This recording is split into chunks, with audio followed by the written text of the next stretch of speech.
हुकूमत गिरा सकेंगे ना ये हुकूमत बना सकेंगे। एक सिंबॉलिक वैल्यू के तौर पे इनको रखना तो आप रख ले।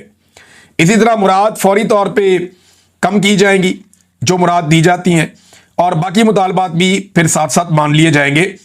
अब ये सोच मौजूद है कि अवामी एक्शन कमेटी अब आपस में फैसला करेगी और फिर मुज़ाकरात आगे बढ़ेंगे।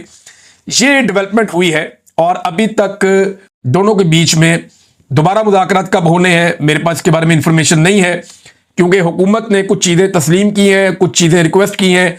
अब वो बातें जो है वो दोबारा बैठेंगे अवामी एक्शन कमेटी के लोग, और वो बैठे भी हैं। वो क्या चीज़ें तय करते हैं इस वक्त मेरे पास, क्योंकि वहाँ डेवलपमेंट नहीं आई, तो अभी जब मैं रिकॉर्ड कर रहा हूँ उसके बारे में मुझे नहीं पता, लेकिन ये ज़राए से खबरें आई हैं, मैंने आप तक पहुँचा दी हैं।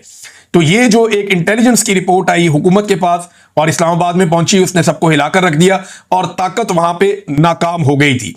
ज्वाइंट अवामी एक्शन कमेटी एक और बात कहती है मुराद के बारे में। वो ये बताते हैं कि जी असेंबली के 53 मेंबर्स हैं, वजीर इनमें से 34 है, यानी 53 की टोटल असेंबली है।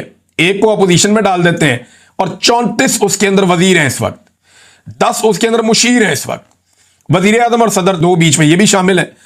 तो जो लगभग 100 के करीब लोग हैं जो बड़ी मौज कर रहे हैं इस वक्त आजाद कश्मीर में। और अब जो 310 अरब रुपए का इनका बजट है, उसमें से ये लोग बताते हैं कि बजट का एक बड़ा हिस्सा जो कि 62 अरब रुपए बनता है वो इन लोगों पे खर्च कर दिया जाता है। यानी अगर इन 100 लोगों पे तकसीम करें तो 62 करोड़ रुपया फी शख्स सालाना खर्च किया जाता है। ये मुराद याफ्ता लोग जो हैं, ये इतने ताकतवर लोग हैं। यही पैसा अगर आवाम पर खर्च किया जाए तो आजाद कश्मीर के हर जिले को 6.2 अरब मजीद मिल सकता है, जिससे वहां की आवाम की किस्मत बदल सकती है। और यह पैसा आवाम को मिलना चाहिए। ये मुराद सियासतदानों को और अयाशी करने वाले ब्यूरोक्रेट्स को, और ये 100 अफराद तो मेन है ना बीच में, कहते हैं इन 100 अफराद के ऊपर रियासत पैसे का एक बहुत बड़ा हिस्सा खर्च कर रही है जो ज्यादती है। यह पैसा उन पे खर्च नहीं करना चाहिए बल्कि अवाम पे खर्च करना चाहिए। ये एक इनका बड़ा मुतालबा है। अब नादरीन, मुज़ाकरात के अगले दौर में क्या होता है, क्योंकि आज का दिन फिर बहुत इंपॉर्टेंट है। आज जुमे का दिन है, लोग जुमे की नमाज के बाद निकलेंगे और डेफिनेटली निकलेंगे, क्योंकि एस्टेब्लिशमेंट को इससे पहले अपनी ताकत पे बहुत गुरूर था, बड़ा तकब्बुर था। कश्मीर अवामी एक्शन कमेटी ने बहुत पहले अपने मुतालबात रखे थे, कई हफ्ते इसको गुजर गए हैं और डेडलाइन उन्होंने दी हुई थी, लेकिन जो रौनक थी, फिरौनियत थी, वो इतनी ज्यादा थी कि कोई फर्क नहीं पड़ता, इनको निपट लेंगे इनसे इस दफा। लेकिन अब जनाब मुज़ाकरात की कोशिश की जा रही है और लाशें गिराने के बाद जो है वो होश आई सबको, और अब मुज़ाकरात इस वक्त चल रहे हैं। अवामी एक्शन कमेटी के जो लोग बातचीत करते हैं उन्होंने चंद बातें बड़ी कैटेगोरिकली की हैं। उन्होंने कहा जी हमारा इंडिया से कोई ताल्लुक नहीं है, भारत हमारा अज़ली दुश्मन है। कश्मीर पर जो भारत ने मुजालिम किए हैं उन पर हम उन्हें कोई मार्जिन नहीं देंगे। ये जो 12 उम्मीदवार होते हैं ये कठपुतलियां होती हैं, इनके जरिए से एस्टेब्लिशमेंट हुकूमतें गिराती है। और हमारी बुनियादी हुकूक की एक तहरीक है, अगर हमारी पहली क़यादत पकड़ी जाती है, गिरफ्तार होती है, तो हमारी दूसरी क़यादत, और अगर वो गिरफ्तार होती है तो फिर हमारी तीसरी क़यादत का भी बंदोबस्त है। और अवाम हमारे साथ है, उम्मीद है कि हम जरूर कामयाब हो जाएंगे। नाज़रीन, ओवरसीज पाकिस्तानी जो कश्मीरी मौजूद है पूरी दुनिया में, उन्होंने भी एहतजाज शुरू कर दिया है। न्यूयॉर्क में ओवरसीज पाकिस्तानियों का कॉन्सुलेट के सामने भरपूर एहतजाज हुआ है। जो वहां पे जर्नलिस्ट मौजूद है ना, उनसे मैंने पूछा तो उन्होंने कहा जी कि हमने ऐसा भाईचारा भी नहीं देखा। पाकिस्तान में अगर लोग ऐसे एहतजाज करें तो एस्टेब्लिशमेंट से बहुत जल्दी वो जान छुड़ा सकते हैं। गैर कानूनी और गैर आईनी जो किरदार है पाकिस्तान की मिलिट्री एस्टेब्लिशमेंट का, उसको सियासत से निकाल के बाहर फेंक सकते हैं अगर पाकिस्तान के अंदर भी अवाम ऐसा भाईचारा दिखाएं। बिल्कुल वैसा भाईचारा जैसा जमान पार्क में इमरान खान साहब के घर के बाहर लोग इकट्ठे होते थे और वो एक दूसरे को बचाते थे, एक दूसरे को प्रोटेक्ट करते थे। जैसे लोग इमरान खान के साथ इकट्ठे होते थे वैसा भाईचारा कश्मीर में देखा गया। लेकिन ब्रूटल यूज ऑफ फोर्स के बावजूद ये लोग पीछे नहीं हटे। ये बहुत बड़ा फर्क है। जिसको जो काम मिलता है वो बता रहे हैं आजाद कश्मीर में वो करता है पूरी जिम्मेदारी के साथ, और हर आदमी को लगता है कि उसकी रिस्पॉन्सिबिलिटी और उसको फिक्र है कि ये तहरीक हर हाल में कामयाब होनी चाहिए। और शऊर इसमें एक बहुत बड़ा रीजन है, लोगों में शऊर है, लोग पीछे हटने के लिए तैयार नहीं है। नाज़रीन, एक चीज मैं आपके सामने रखना चाहता हूं और ये चीज पाकिस्तान तहरीके इंसाफ के हवाले से है। तहरीके इंसाफ ज्यादातर तहरीके इंसाफ को ही नुकसान पहुंचाती है, इनकी ज्यादातर आपस में लड़ाई चल रही है। मैं इसलिए इन पर तनकीद कर रहा हूं कि ये एक अपोजिशन पॉलिटिकल पार्टी है और अपोजिशन को हर इशू के ऊपर हुकूमत को टफ टाइम देना होता है ताकि हुकूमत की अकाउंटेबिलिटी होती रहे। अब कश्मीर में जुल्म और बर्बरियत है, अमली तौर पर पाकिस्तान तहरीके इंसाफ ने क्या किया, सिर्फ स्टेटमेंट जारी किए। गजा में समूद फुलटेला पर हमला, इसके ऊपर पाकिस्तान तहरीके इंसाफ ने क्या किया, इसराइल के साथ खुफिया मामलात करने पर जो इस वक्त की हुकूमत ने किए, उसके ऊपर जनाब पाकिस्तान तहरीक इंसाफ ने कोई अवामी सतह का रद्द अमल नहीं दिया। हत्ता कि खैबर पख्तूनख्वा में ड्रोन हमलों, मिलिट्री ऑपरेशन और जेट तैयारों की बमबारी पर भी सिर्फ अवाम को इमदादी रकम पाकिस्तान तहरीक इंसाफ की वहां की हुकूमत ने दी। पाकिस्तान तहरीक इंसाफ ने अमली तौर पर इन अवामी इशूज के ऊपर पूरी तरह से आवाज नहीं उठाई, चाहे करप्शन का मामला हो, चाहे चीनी में करप्शन हो, चाहे आटे में गंदुम में करप्शन हो, चाहे सलाब जदगान की मदद का मामला हो, चाहे कश्मीर का मामला हो, चाहे गजा का मामला हो, चाहे इसराइल के साथ खुफिया मुलाकात या चीजें तय करने का मामला हो। अभी मैं आपको एक खबर दूंगा आगे, आयशा सिद्दीका साहिबा ने एक बड़ी खबर ब्रेक की है, बहुत बड़ा इंकशाफ किया है, वो इंकशाफ मैं आपके सामने रखूंगा। अब ये सारी चीजें पाकिस्तान तहरीक इंसाफ को अवामी पार्टी के तौर पर बाहर निकल के अवाम के अंदर इसके ऊपर आवाज उठानी चाहिए थी, लेकिन तहरीक इंसाफ ने अनफॉर्चुनेटली ऐसा नहीं किया। हालांकि सबसे बड़ी पॉलिटिकल पार्टी है, सबसे ज्यादा सपोर्ट उनके पास है, लेकिन इन मामलात पे भी वो पीछे रहे। अब मौलाना फजलुर रहमान साहब ने इस पे एहतजाज का ऐलान किया। उन्होंने कहा जी जुमे की नमाज के बाद मौलाना फजलुर रहमान साहब की पार्टी जो है, ये जो गजा के अंदर समूद फ्लोटेला के ऊपर जो अटैक हुआ, जिसमें हमारे सेनेटर मुश्ताक अहमद साहब भी मौजूद हैं, तो इस हवाले से मौलाना फजलुर रहमान साहब ने एहतजाज का ऐलान किया। हालांकि अपोजिशन पार्टी पाकिस्तान तहरीक इंसाफ है, उसको यह ऐलान करना चाहिए था, उन्होंने ऐलान नहीं किया। इसराइल ने तमाम यरगमालियों को डिपोर्ट करने का फैसला किया है। मुबैना तौर पे जो लोग हिरासत में लिए गए हैं उन लोगों को इसराइल डिपोर्ट करेगा और यूरोप की तरफ डिपोर्ट करेगा। अभी तक जो इतला आई है वो ये आई है, अल्लाह रब्बुल इज्जत इन सब लोगों को अपने हिफ्ज़-ओ-अमान में रखे। इन्होंने अपनी जान पर खेलते हुए एक बड़ा कदम उठाया था। आयशा सिद्दीका साहिबा ने एक बड़ी खबर ब्रेक की है, वो मैं आपके सामने रखता हूं। ये बड़ी इंटरेस्टिंग खबर है, आप सुनेंगे तो आप भी हैरान हो जाएंगे कि ये पाकिस्तान में चल क्या रहा है। आयशा सिद्दीका साहिबा बताती हैं कि जो शमा जुनेजो साहिबा नामी जो खातून है, उनको साथ ले जाने का मकसद ये पैगाम देना था कि 1 महीना पहले पाकिस्तान में कुछ लोग आए थे जो अमेरिका में इसराइल का सौदा बेचते हैं। ये जरा गौर से सुनना है आपने।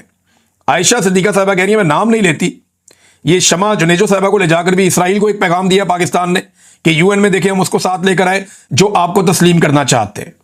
ये इसराइल को पाकिस्तान ने पैगाम दिया आयशा सिद्दीका साहिबा के हवाले से ये मैं बात कर रहा हूं। और ये हमेशा मिलिट्री एस्टेब्लिशमेंट के हवाले से बड़ी बाखबर खातून है। इन्होंने बाकायदा किताबें लिखी हैं। ये कहते नहीं इसराइल को पैगाम देना था कि जनाब हम वो खातून भी लेकर आए हैं जो आपको तस्लीम करना चाहती है। 1 महीना पहले पाकिस्तान में कुछ लोग आए जो अमेरिका में इसराइल का सौदा बेचते हैं। वो मुख्तलिफ मदरसों में और मजहबी तंजीमों से मिलते रहे। ये मौलवी बिला वजह चुप नहीं है। ये आयशा सिद्दीका साहिबा कह रही हैं कि बंदे आए थे, काम डाल के गए हैं, और काम कैसे डलता है ये हम सब जानते हैं। वो कह रहे हैं कि मदरसों में और मजहबी तंजीमों से मिलते रहे। कुछ बंदे आए थे जो अमेरिका में इसराइल का सौदा बेचते हैं और हुकूमत ने उन्हें आने भी दिया। हुकूमत जानती थी कि वो आ रहे हैं, लेकिन हुकूमत ने उन्हें आने दिया। ये एक तरह का इसराइल को पैगाम था कि हमारा आपसे कोई झगड़ा नहीं है और ये जो स्टेबलाइजेशन फोर्स है इसने जरूर इसराइल के साथ काम करना है। अब ये स्टेबलाइजेशन फोर्स कौन सी है? ये वो है जो डोनाल्ड ट्रंप बनाना चाहते हैं मुसलमान मुल्कों की और दीगर मुल्कों की, जिसको डोनाल्ड ट्रंप और टॉनी ब्लेयर कंट्रोल करेंगे। इसमें पाकिस्तानी फौजी भी होंगे, यानी पाकिस्तानी फौजी अब डोनाल्ड ट्रंप और टॉनी ब्लेयर के अंडर काम करेंगे, बाकी मुसलमान मुल्कों की फौज के साथ मिलकर, और ये इसराइली फौज के साथ मिलकर काम करेंगे।